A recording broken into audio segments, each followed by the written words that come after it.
So there's a story that we tell ourselves about life, about the world around us and our place in it. And that story is a story that we are separate from each other, that we're disconnected, that we are sort of quite isolated individuals going about the world in relationship to other isolated individuals. And there's also a story in there that that we're fixed, that we have a kind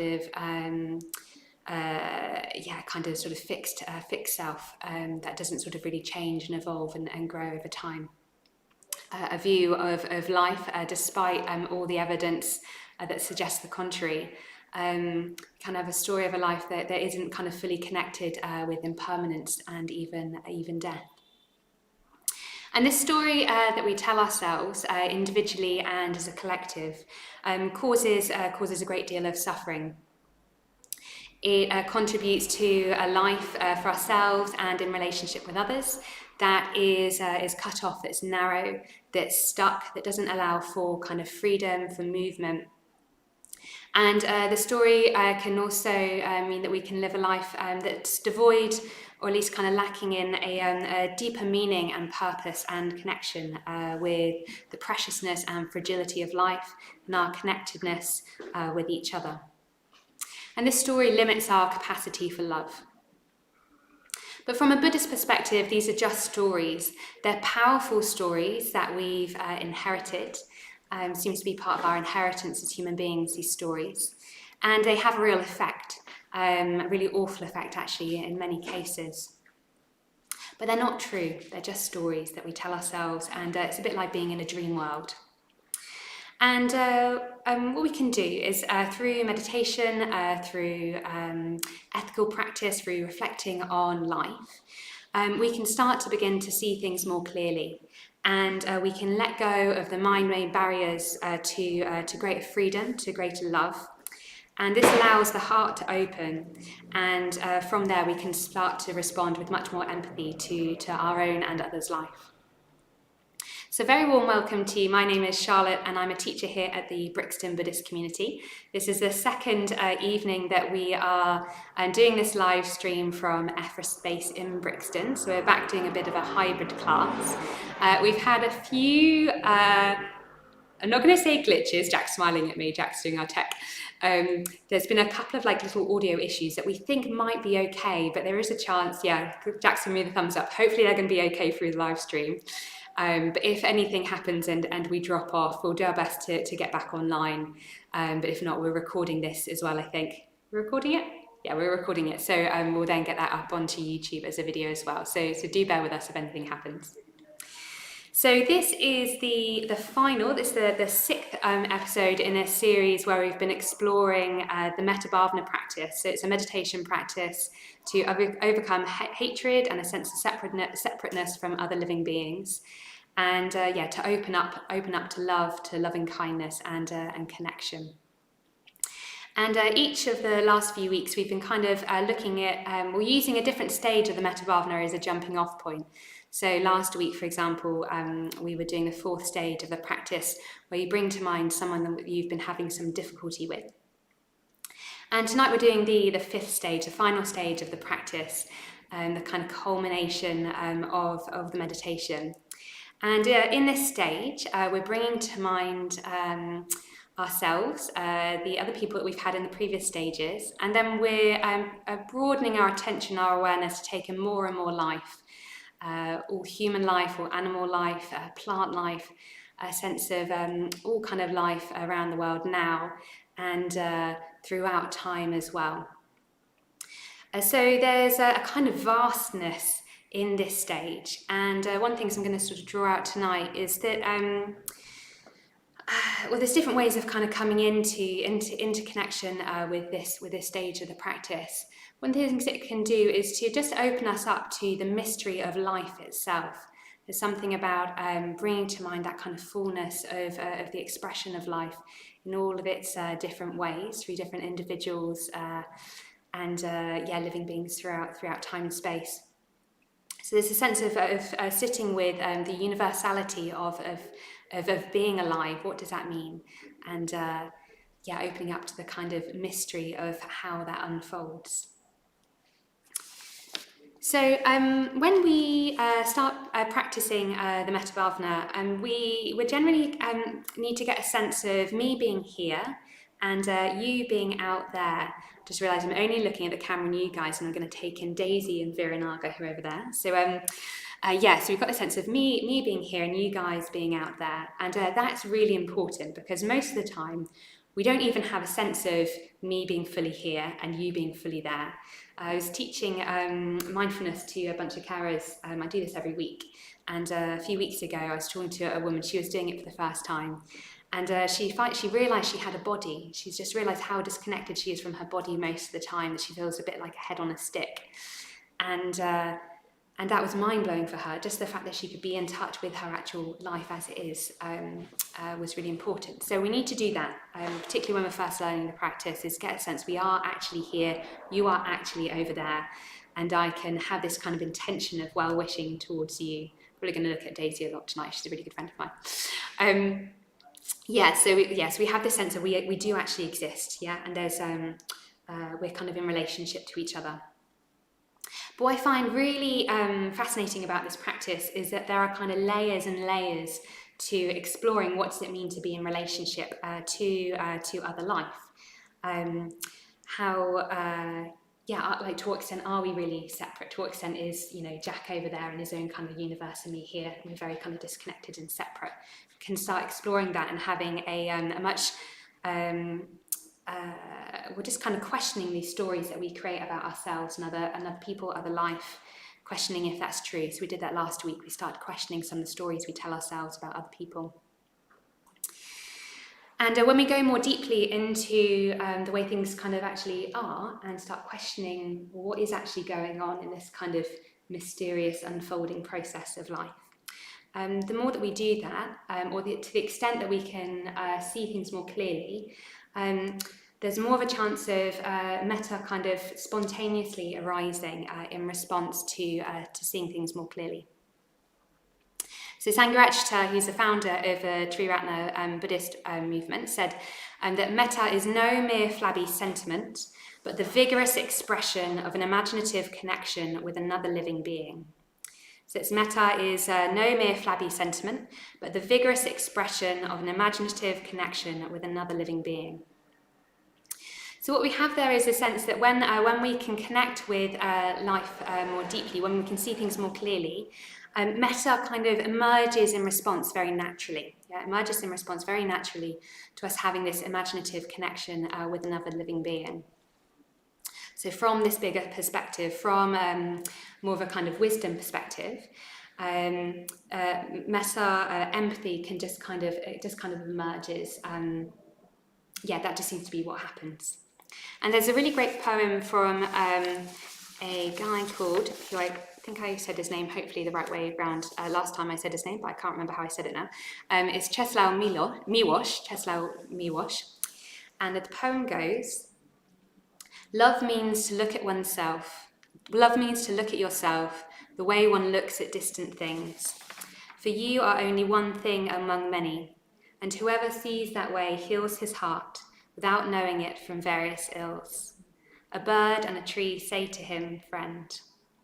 Then he wants to use himself and things so that they stand in the glow of ripeness. It doesn't matter whether he knows what he serves. Who serves best doesn't always understand. So I really love this poem. It's actually called Love, because it says something of what we've sort of been alluding to. So love means to look at yourself the way one looks at distant things.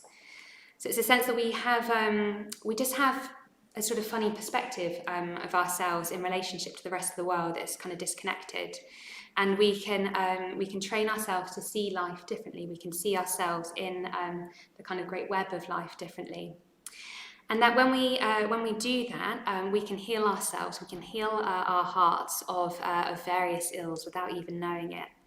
And through doing that, come into connection with life around us. And then on that basis, we can then, there's this movement outwards, yeah? So from that kind of wisdom perspective of seeing things how they are a bit more clearly, love emerges and it wants to just naturally express itself and move outwards into the world. And then he wants to use himself and things so that they stand in the glow of ripeness. So that's kind of the territory that we're looking at this evening, and we'll do a bit of a meditation in a moment.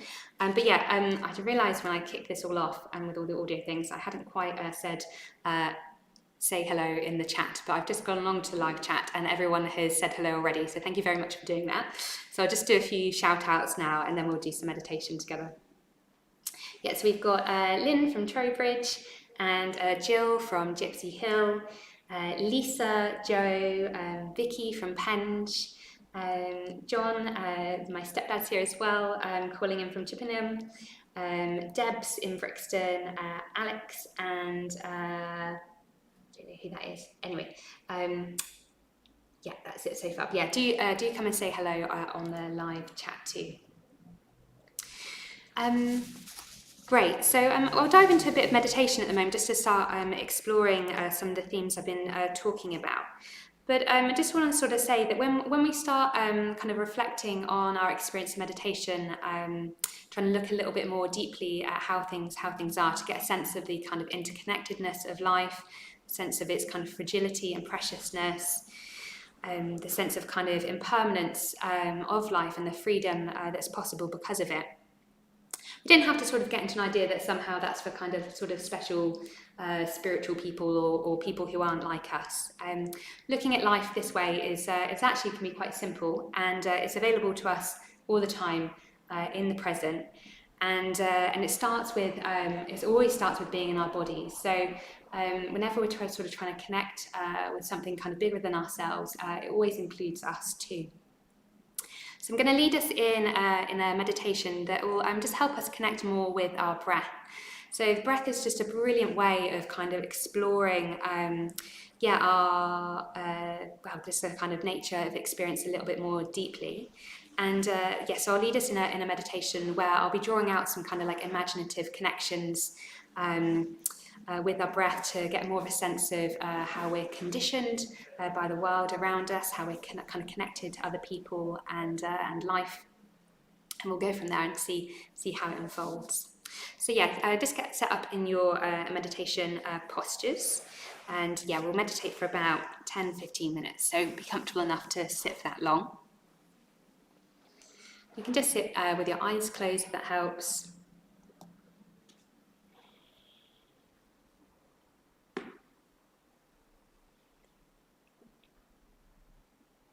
Making sure that your hands are resting in your lap or resting on something that stops your shoulders from hunching forward.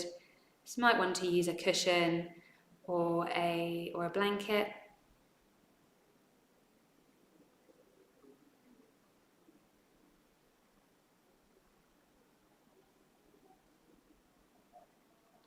It's always helpful at the beginning of the meditation just to take a few deeper breaths in and out of the body, allowing our weight to drop down into the chair, the sofa, particularly on the out breath.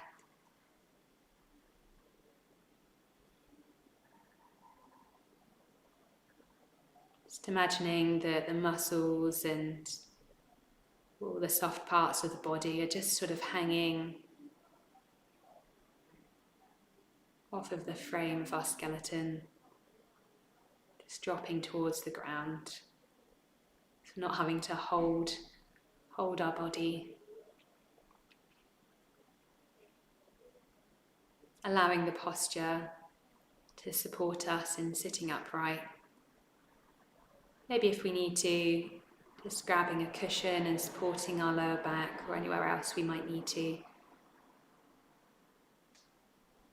So we're not having to use too many muscles to relax and hold the body upright.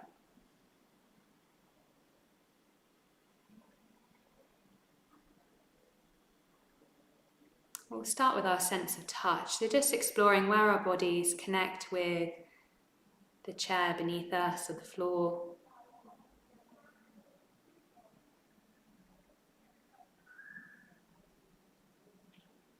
You might feel a carpet underneath your feet.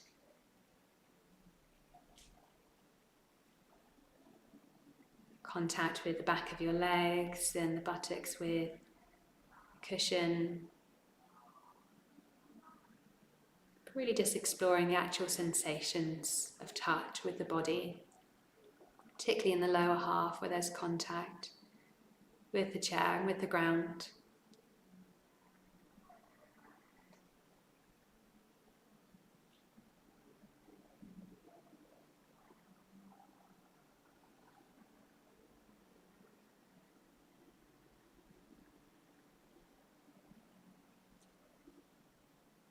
Just noticing any other points of contact with the body, any sensations of touch, so it might be your hands and your lap.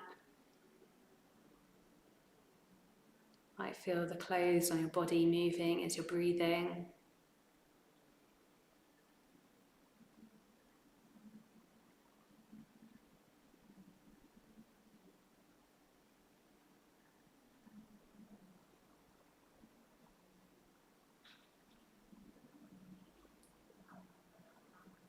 Beginning to notice the movement of the breath in your body.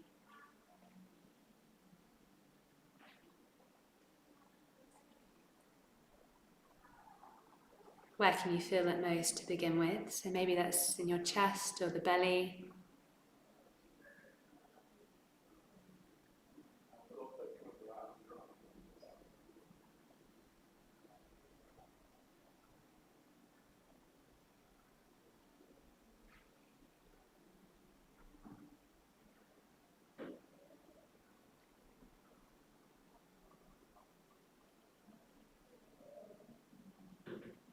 Just checking if there's any holding of your body that's tightening up the breath. So to help with this, you might want to again take a few deeper breaths and really allowing the belly to expand. Sides of the rib cage and the back.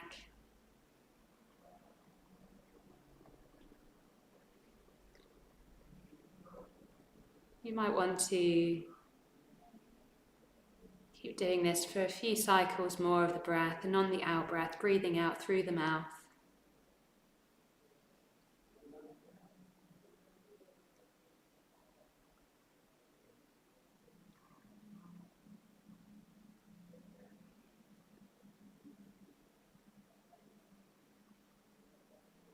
Now letting the breath drop into whatever rhythm it wants to take now. Noticing how it moves different parts of your body, perhaps the shoulders,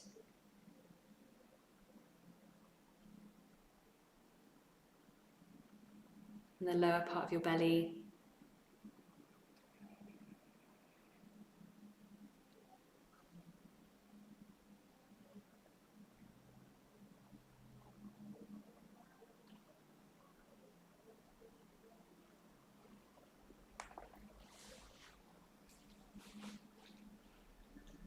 Have a sense of the connection of the breath with the world around you.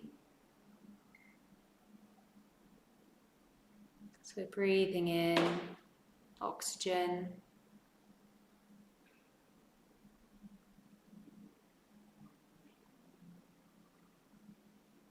enabling our bodies to live, to function.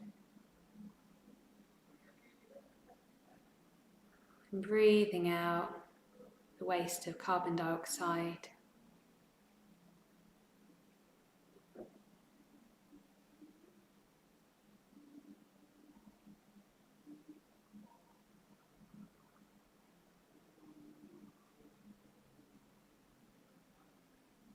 Of course, in order for our bodies to be sustained, to be able to breathe, today we'll have eaten some food and drank some water. We'll have been kept warm.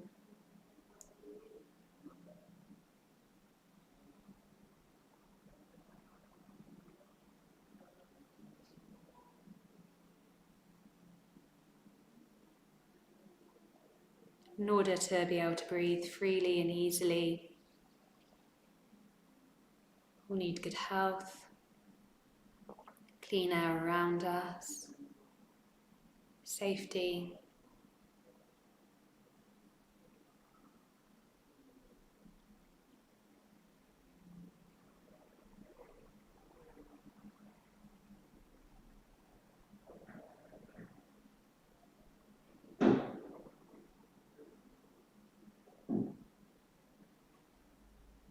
There's all these conditions that needed to be in place just for us to be able to be here and to breathe.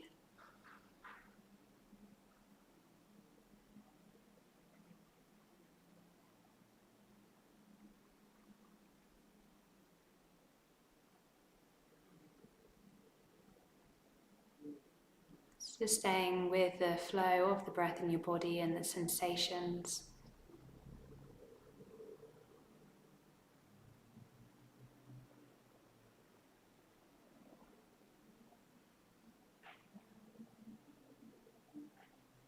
As you're doing that, having a sense of the dependence of the breathing process on so many complex conditions.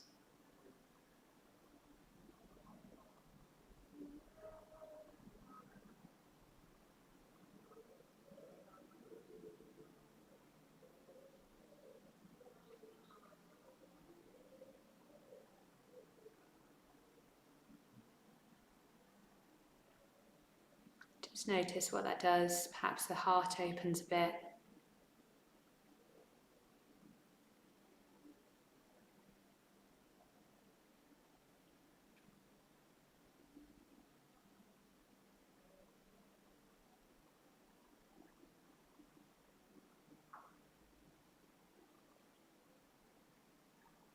And just sitting now without making any effort at all. And just have a sense of the sounds around you, the light coming through your eyes.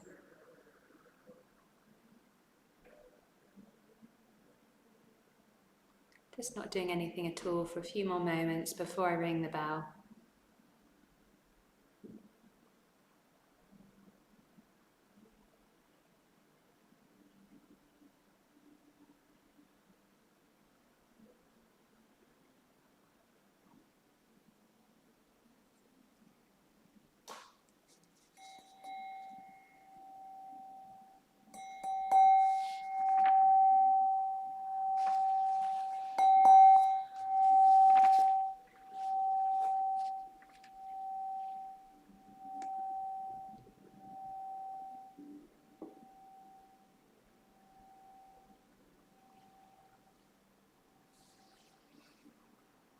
Great, so hopefully that's helped us all kind of land a bit more. It's definitely helped me kind of settle a bit more into the evening. And maybe hopefully give you a sense of, well, even if that just helped you settle your mind a little bit after a busy day at work, I hope that was useful. Also hopefully gave you a sense of how, we can just take this sense of breathing, being our bodies, these living, breathing bodies, we can take it for granted. I think particularly even with like the mindfulness of breathing process, we can just really start bringing in a kind of like sense of wonder. A sense of wonder and appreciation that might not normally be accessible to us if we're kind of just doing the usual stages.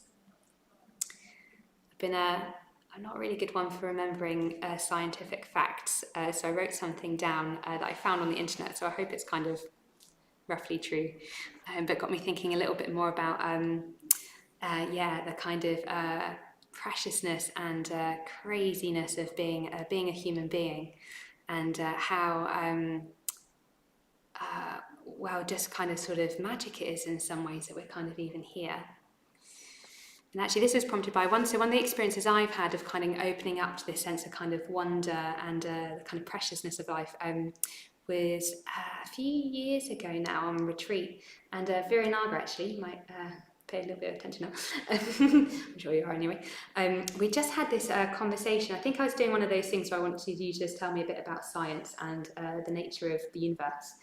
And I think we were looking at one of those videos online that shows human life relative to the kind of development of the universe, our kind of the tiny little bit of time that we take up. And a little bit more about kind of like how the earth is formed and all the stuff around, like made up of stardust and all that kind of thing.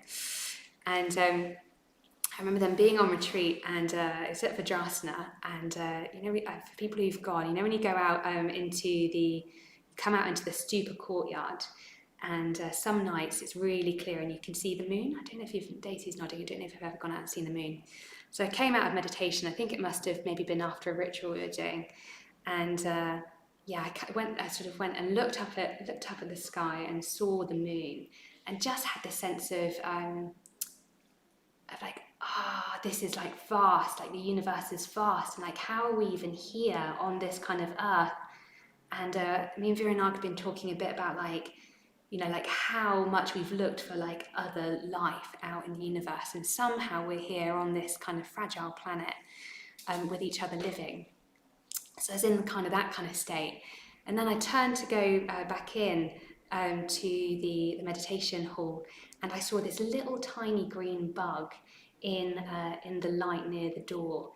And like, I just felt like my heart exploded. I was just like, little green bug.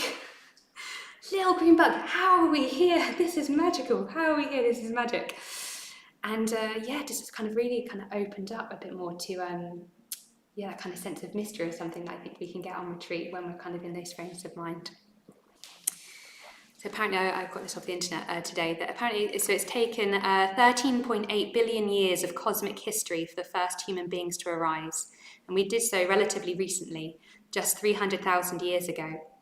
99.998% of the time that passed since the Big Bang had no human beings at all. Our entire species has only existed for the most recent 0.002% of the universe. Yeah, so I find that mind-blowing. I like taking in little things like that into meditation. I like taking poetry. I like the one that I read that kind of has that sense of the wonder of the human experience. But also, I think science, can kind of like really open us up to this kind of sense of fragility of life, of its kind of preciousness, and also our interconnection with other living beings. Yeah, so these glimpses into seeing things as they are a bit more clearly. They are available to us all the time, because they can't really happen anywhere else, because this is life. So that must mean that it's just a case of how we're looking at things. It's not like we need to kind of go and be anywhere else. We don't even need to be on retreat. We certainly don't need to be kind of living in some sort of like magical realm. It's possible here and now, right now. I don't always connect with this, but it's here possible right now to see things more clearly. It's more of a case really of setting up the conditions for us to be able to do that, to quieten the mind down enough, to pause enough, that we can start noticing things instead of being caught up in our kind of usual whirring everyday minds. It means kind of living a life that's more in accordance with things as they are. So, you know, if we're acting from a place where we are just kind of constantly cut off, so if I'm always kind of being a bit mean to someone, or maybe just feeling kind of very kind of like inward and disconnected, then it's harder to see, for example, the sense of our kind of connections with each other, because I'm living a life that's kind of not living from that place. So that's some of the stuff that we need to do. And we also just need to reflect on, when we're coming up with stories about things, like last week about, a person we don't particularly like at the moment, question like whether or not our perspective on things is true. Is it really true? Is there kind of a broader perspective possible? And I left out on the for you actually, but there's the Journey and the Guide, which is the book that I've been kind of working through the last 5-6 weeks and kind of drawing on for a bit of for inspiration. In there, Maitreyi Bandhu talks about the kind of experiences of seeing things a bit more clearly, kind of opening up to life. They're kind of sort of broadly, you can look at them as kind of 4 kinds of experiences. So they can be experiences of a sense of kind of like heightened awareness or heightened experience. So a sense of like mystery, something kind of beyond the kind of rational kind of perception of the world, not irrational, but something kind of beyond that, a bit more open. Experiences of beauty that kind of unify pleasure and meaning. An experience of a sense of a kind of a larger truth, a deeper sense of meaning, a sense of just that kind of sense of like, there's more to life than the kind of cynicism and kind of nihilistic materialism that we're so used to. Then finally, Maitreya Bandha also talks about an experience of unselfish love, yeah? So when we can let go of our kind of own self-clinging and circling around ourselves for long enough, that something deeply kind of empathetic and compassionate has a chance of coming through. And all these kind of experiences, they don't need to be kind of like fancy experiences. They're not, sometimes people might be inclined to have experiences that do kind of like, there's another poem that says something about how the heart gets blown open. Yes, that can happen, particularly if we're on retreat. They can feel like quite big. But they don't need to be like that. And they're also sort of not sentimental or something. They have a kind of, they're more to it than just a kind of like sort of fizzy, pleasant experience. Yeah, they can be very simple, and it can be as simple as just kind of realizing, we were just a bit wrong about something, or one I had sort of most recently that I felt was very simple was after lockdown started getting eased, and I was staying with my friend Emma.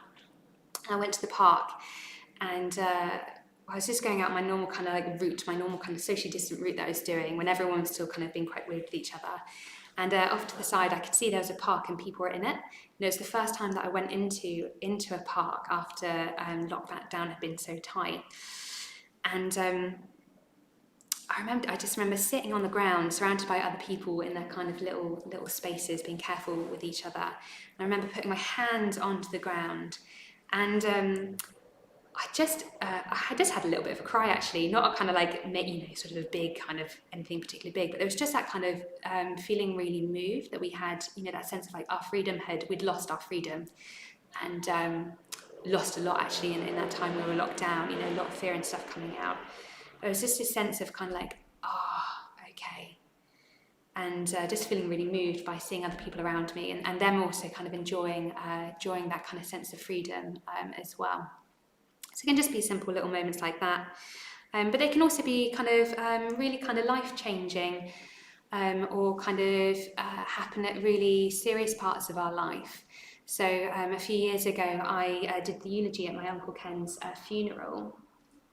And it was the first time really, I think, that most people in my family had kind of seen me kind of doing something that's kind of a bit more, I guess, sort of spiritual or something. And it was in that moment I realised, this is what my practice is for. It enables me to be here giving a eulogy for someone that I really love, where, it's kind of like surrounded by other people that I love, and to be able to try and say something about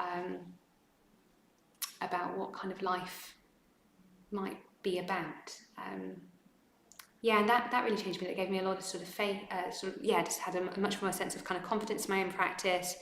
And for all the different things we kind of go about and do as Buddhists and meditators, there was a sense of, when sort of encountered with death, this is what practicing enables us to do. It enables us to kind of be there, because I think so often with death we just kind of, we're just overwhelmed, we're scared, we don't want to talk about it. Lots of families, I know that we sort of often don't talk about death and how we feel about it, so we kind of push it away. But if we can be there with as much kind of kindness and perspective as possible, something else is able to come through that's got a bit more of a sense of kind of truth in it. So these kind of seeing things a bit more clearly, it can come in all sorts of times. We just sort of need to set up the conditions to allow them to emerge. These experiences can't be forced. These kind of glimpses into the truth can't be forced. It's a bit more like growing plants or something. Is you kind of just you put the conditions together. You plant the seed. You've got some good soil, maybe a bit of fertilizer. You kind of water it. You've got the sun, so you set up all the conditions. But you can't actually make the plant grow. It kind of has to sort of unfold of its kind of own accord in a way that kind of can't be controlled. So we can, some of these conditions I've already sort of pointed to, but there's other things that we can do to kind of feed our vision, to feed the imagination. For example, there's, we can be in contact with people who do have more of a sense of things. So I certainly find that practicing within Triratna, that it's really important for me to be around people that I really look up to and who have been practicing for a lot longer and in a lot more depth than me. And I also can get it through poetry, like the poet I was just reading from. He definitely has a sense of something. Also, my teacher Sangharakshita as well wrote a lot of poetry. I really enjoy kind of looking at some of his poems. There's a poem called "Life is King" that I used as a quote in the blurb for this live stream, so you can check that out too. And there's also there's poetry, there's written poetry, there's my favourite singer is Martha Tilston, and she sings songs of deep wisdom and meaning. We can also, for those of us who are kind of in study groups, we can be practicing like reflecting on the Dharma as well. And we're not shying away from life, for example, around death or kind of periods of more intense suffering. Instead of kind of pushing away from it, we can use it as an opportunity to kind of, to reflect and have a bit more of a sense of, in the kind of stark reality or something of death. What does that kind of say about life? What's to be learned from that? So I'm going to lead us in a bit of a meditation now that would just kind of help us tap into maybe some experiences that we've had ourselves. They don't need to be, as I said, anything that feels particularly grand. You don't need to have kind of labelled them as a kind of like spiritual insight or anything like that at all. But perhaps you might have an experience maybe around a loved one who's passed away, if that kind of feels like there was a positive sense of like freedom or mystery or connectedness that came out of it. It's not one where you felt you were just like totally overwhelmed and that wouldn't sort of have a good impact on you bringing it into your meditation. It might have been when there's been a sudden change. I've definitely been reflecting on COVID and the impact of just realising, well, we're not in control. Not in control as much as we think we are. And how many of our plans suddenly just kind of dissolved in front of us. Some very significant plans they might have been too. So anything that you can kind of think of that has happened recently, and it might be easier for something to come up in your mind when we're meditating, it kind of does that. And just notice, we'll bring it to mind and we'll see what is our kind of experience of that in the body. And there's lots of kind of metaphors and we use to talk about these experiences, and they're often around the opening of the heart, or a kind of release, a sense of freedom, a letting go. They're all kind of just kind of like concepts or ideas pointing to something that can only be kind of really directly experienced. So we'll just kind of see what arises in our minds and our bodies as we bring this memory to mind. And we'll ask ourselves, what does it feel like? What's this experience actually like to be in? And we'll just kind of explore that a little bit for a while. And then we're just going to drop in a question of what's to be learned? What have we felt we've learned from that experience that has a sense of something that's a kind of a bit more universal, that connects us up with kind of life itself, perhaps a sense of a kind of universal truth about the nature of things. And if that all sounds a bit kind of like, what? That's fine. Just go with it and see what happens. There's so much that we could explore in this whole kind of area. I've done like a 2-week retreat on metta practice in this kind of way. So we'll just kind of explore it this evening and see where we get to with it. But if you're just caught up in planning about work or whatever's going on, that's fine. Just do what you normally do in meditation. Just notice you've got distracted. What does that feel like in the body? Come back in. Maybe if you are having an evening where your mind is just whirring and going off and things, you can use that as a practice as well. Notice how did these thoughts kind of arise and pass away? Are they very fixed? Where do they come from? What's the kind of effect of them in your body? So don't worry too much if you're just having like a bit of a weird day or whatever. That's fine. Great, so we'll just get set up again in our meditation posture, and we started a bit late, so we are going to go on for about 15 minutes, just so we have a good chunk of time doing this.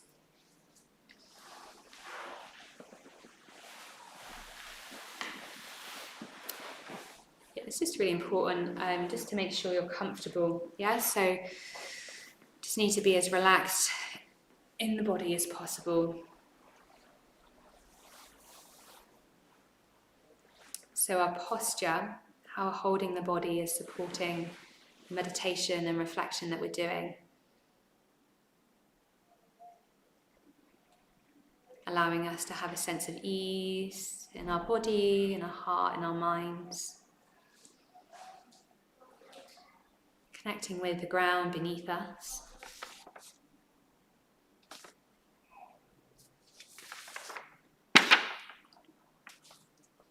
Breathing in for a few cycles into the belly.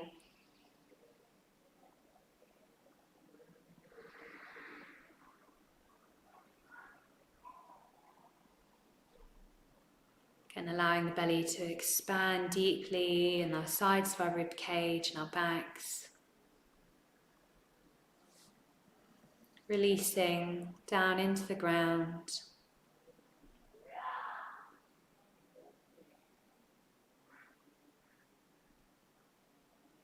Having a sense of your place in the world right now as well. So, might be noises around you or outside you can hear. Life unfolding in its own particular way this evening. Might be other people in the room with you. Certainly other people on this live stream with us.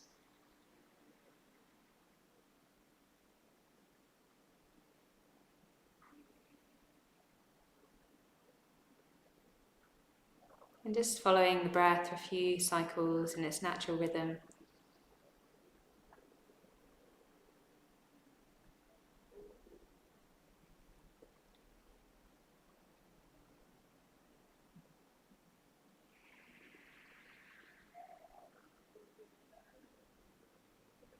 Connecting again with the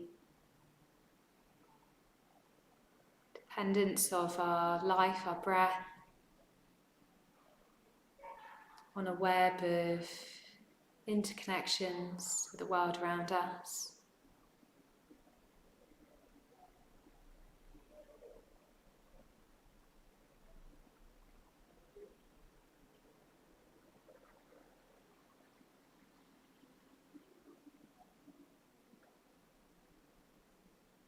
Sense of the very old earth beneath us. It's over 4 billion years old.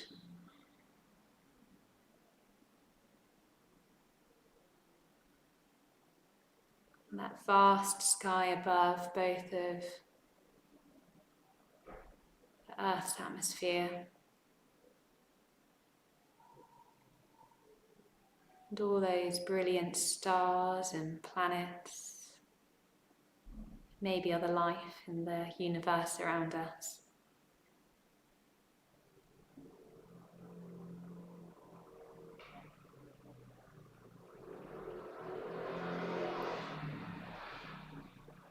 A sense of deep time and deep space.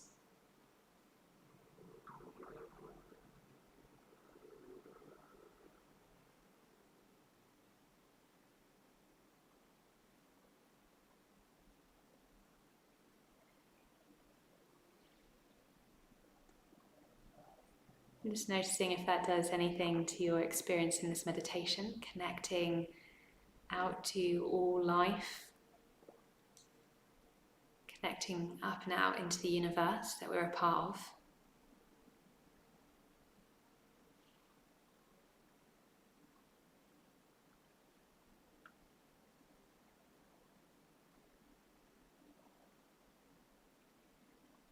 Noticing, is there an experience, perhaps a moment, a series of events or moments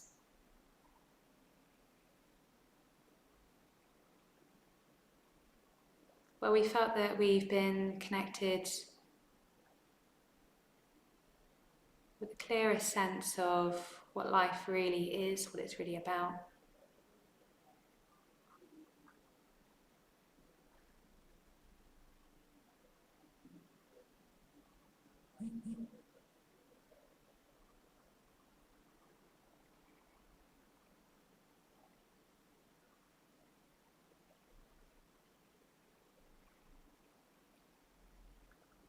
Just watching to see if there's any tension that comes into your body when you're trying to think of something.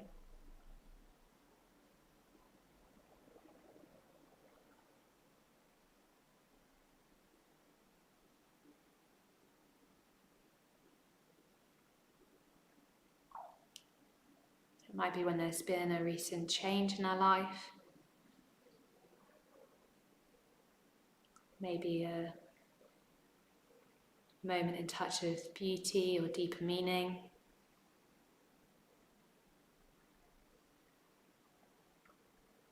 If it feels like you can go there this evening, you might have even had experience that's actually involved some suffering and pain, either for you personally or for someone you know.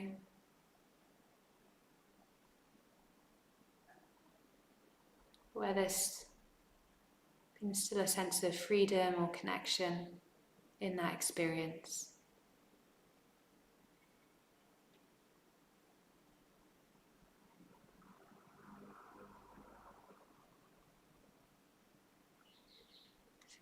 Manage to think of something, just seeing if you can bring that experience much more vividly into your imagination, just like we would in any of the other practices we've been doing around the Metta Bhavana.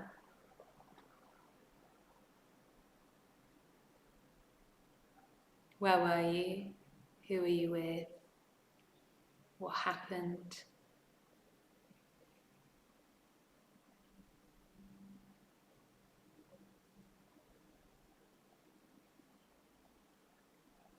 So I'm just thinking of a moment with a little bug this morning that landed on my hand while I was writing my notes for today.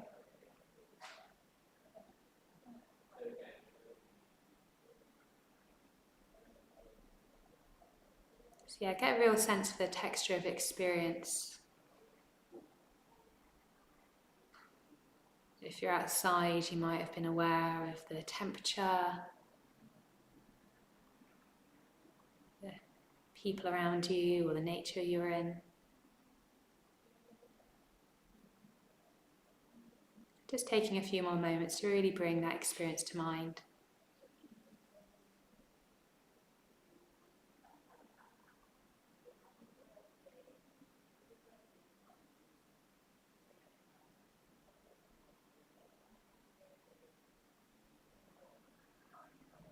And see if you can feel it in your body, so it's not just a kind of mental game that we're trying to play.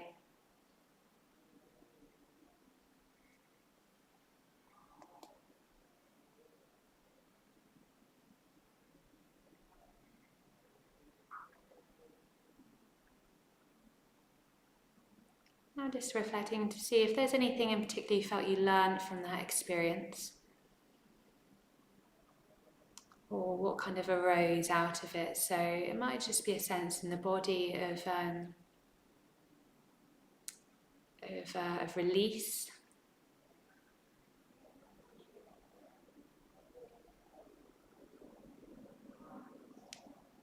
I have a sense of that mysterious thing that we call love or compassion, kind of welling up in the body.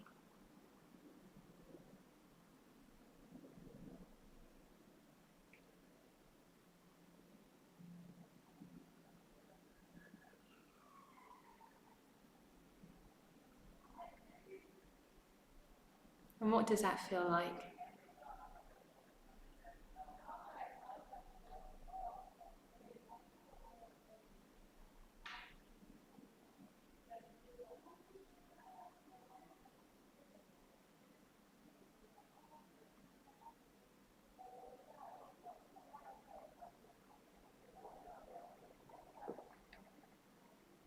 Again, just reflecting, what is it that you feel you learn? What kind of truth do you feel you're in a bit more connection with?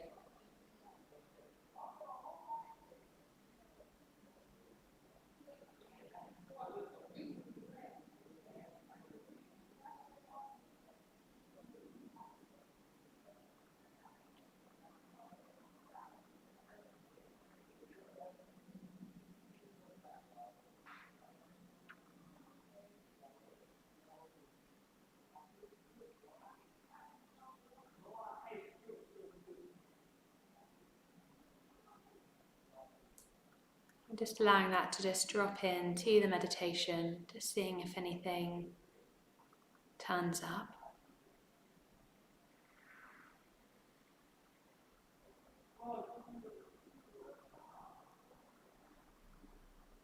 Might not even have words, it might just be even a feeling of, oh, things are different.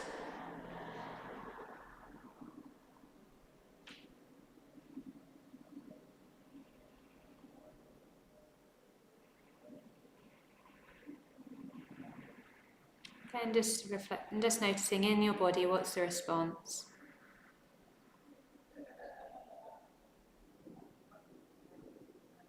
Seeing if there's, sometimes we can have a reaction and we can actually close inwards a bit more, tighten up.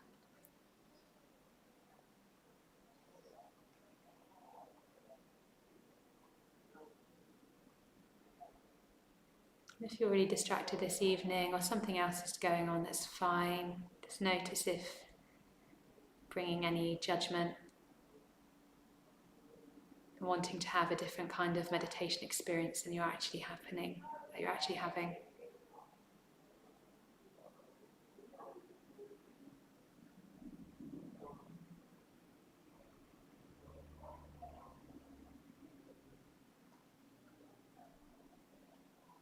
So wherever you've got to with it, just again checking in with the body, what's going on right now.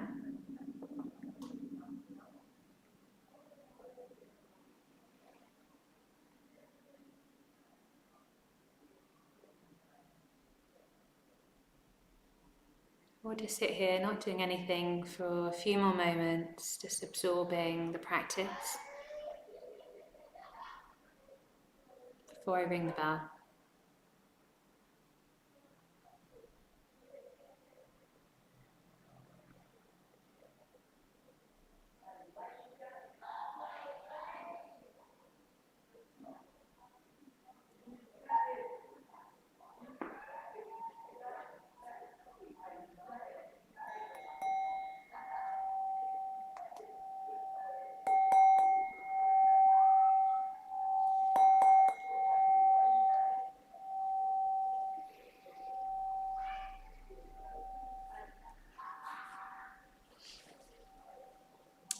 Great, yes, I'd be interested in seeing how that went for people. There's lots of ways of doing these kind of practices. It's actually a really brilliant book by a man who passed away quite recently, actually, called Rob Berbier, called The Seeing That Frees, and he has lots of practices in there.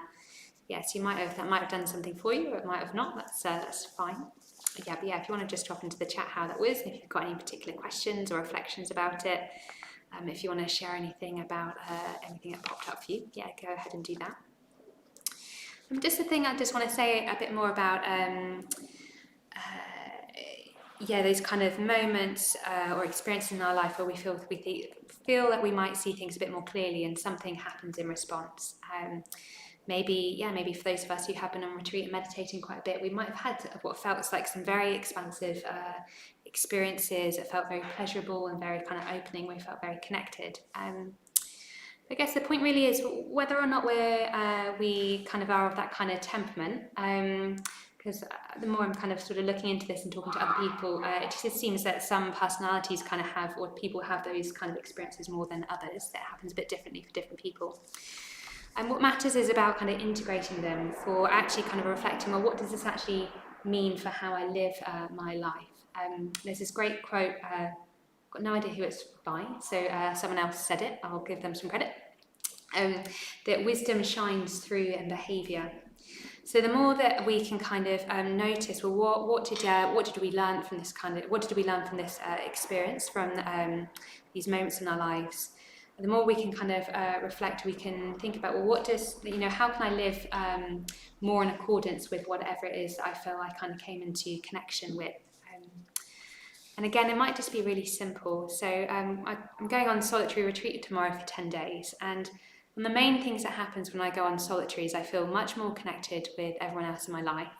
And I just realised I need to call my parents more. And it's as simple as that. There's something that comes out, I can have some really wonderful experiences. But what it comes down to quite often is I need to be a bit kinder to other people, and I need to appreciate my parents more, and I need to call them more often. So again, it doesn't need to be anything kind of particularly kind of like fancy that we're kind of changing about our lives. It can be something very simple. But anything that's kind of really had an impact with us, you'd expect that to kind of come out somehow in how we interact with the life around us. So yeah, do drop in any questions that you might have. I am very naughtily looking at my phone, which I've been having to use as a clock, because this is where there are announcements for this evening. So Lizzie, who's our lovely events coordinator, said just one announcement for the class today, and that's the intermediate meditation course, Growing Your Meditation Toolkit, starting now on the 29th of July. So that's a Wednesday in, very soon actually, in a couple of weeks. And that's 4 weeks long. So do go onto our website or our Facebook page to find out more about that. And I think also it should be popping onto our newsletter as well. And there is actually also a retreat. I think I will say something about retreat coming up. So we do have a week-long retreat coming up in August. It's just come out on our newsletter. So if you went to the newsletter to get a link for this tonight, that'll be on there. Again, look at our website, and that's something that we're doing in partnership with the LBC. So go online, look at the website, and get more information about it there. And the next thing I'm going to do is do our Dana appeal, but I can feel that Viranaga is just run across the room to see Jack and see if there's any issues. No Dana appeal. Okay, no. There's no Danometer. Okay, cool. And I can just see that our iPad, it's all going on today. The iPad's just died, so I won't be able to read out any of your questions or comments. So maybe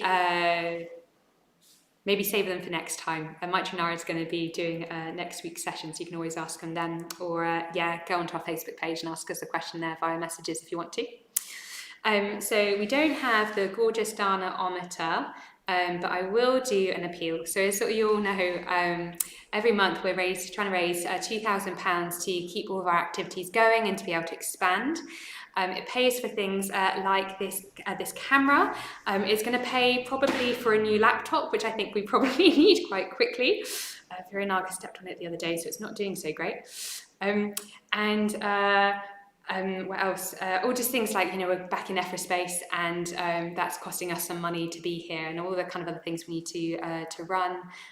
We've got 3 people who are part-time hired to help us with the classes now as well. So yeah, please do give if you can, either through one-off donations, but ideally if you can through a monthly standing order or direct debit, which just helps us kind of predict our finances a bit more. So yeah, I would normally have a Dana-ometer here, so you can just maybe imagine it.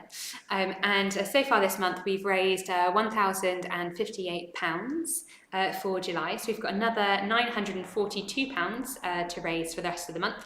And thank you to Tasha, who set up a new monthly donation, and also for one-off donations from Leah and Ollie. So thank you very much to you guys. Yeah, so unfortunately, as I said, we can't go in to have a look at any of your questions and comments, but I hope you found this 6-week series kind of useful diving off point to kind of look more deeply at our minds, look more deeply at the Metabhavana practice, and our kind of relationship between ourselves and the world around us. And the next thing that will be happening this evening is there'll be a Zoom discussion at 8:45. We'll run it still at the planned time, so in 10 minutes. I think it's Vicky and Lisa, 2 members of the Sangha, who are going to be hosting that this evening. So do go and join them. The link for that should be in the info underneath all the kind of live stream stuff, possibly in the chat room if the guys are able to put it on there as well, but definitely in the other info for the live stream. And you're really welcome to join that. It's just kind of an informal place to discuss anything that's popped up in the meditation. Vicky and Lisa are very experienced, so they'll have a go at answering your questions as well. And then the next series, I'm not quite sure what we're doing it on yet, but Maitri is going to be leading the next session. I'm off, as I said, on a solitary retreat for 10 days from tomorrow at Adhisthana in the Malvern Hills. So I will be very much enjoying a bit of time out in nature myself, contemplating the nature of existence, as one likes to do on a solitary retreat. But I thought I'd just finish off reading out that poem again called Love by Czeslaw Miłosz, just to kind of round off the series. So love means to learn to look at yourself the way one looks at distant things, for you are only one thing among many. And whoever sees that way heals his heart without knowing it from various ills. A bird and a tree say to him, friend. Then he wants to use himself and things so that they stand in the glow of ripeness. It doesn't matter whether he knows what he serves. Who serves best doesn't always understand.